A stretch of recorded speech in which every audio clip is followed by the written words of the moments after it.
ভুলে যান 90 দিনের কথা। এবার প্রত্যেক মাসে হাতে পাবেন ইলেকট্রিক বিল। আপডেট দিল WBSEDCL। আধুনিক সভ্যতা বহু অংশেই নির্ভর বিদ্যুতের উপর। বিদ্যুৎ ছাড়া আমাদের একটা দিনও কল্পনা করা সম্ভব নয়।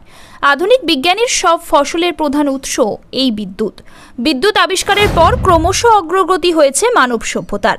বর্তমানে প্রত্যেকটি মানুষের অধিকারের মধ্যে পড়ে বিদ্যুৎ।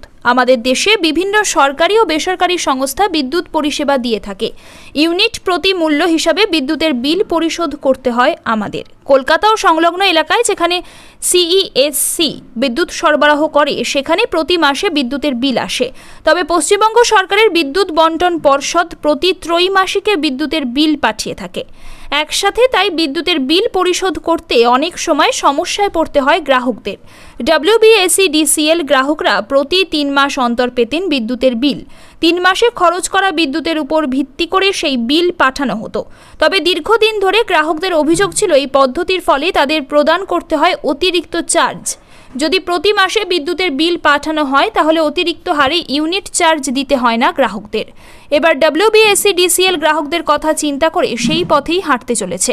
সিদ্ধান্ত নেওয়া হয়েছে এবার থেকে WBSEDCL প্রতি মাসে গ্রাহকদের বিদ্যুতের বিল পাঠাবে। মাসের প্রথম দিন থেকে শেষ দিন পর্যন্ত যে পরিমাণ বিদ্যুৎ গ্রাহক খরচ করবেন শুধুমাত্র সেই টাকাই মাসের শেষে বিল করে পাঠানো হবে। সূত্রের খবর, নতুন এই পদ্ধতি শুরু হচ্ছে এই মাস থেকেই। অন্যদিকে তীব্র গরমের মধ্যে CESC বিদ্যুতের ট্যারিফ বৃদ্ধির ভাবনা চিন্তা করছে। যদিও সোমবার নবান্নে মুখ্যমন্ত্রী মমতা বন্দ্যোপাধ্যায় জানিয়েছেন এই ব্যাপারে সরকারের কাছে খবর ছিল না। তিনি বিদ্যুৎ মন্ত্রী অরূপ রায়কে বিষয়টি নিয়ে কথা বলতে বলেছেন CESCর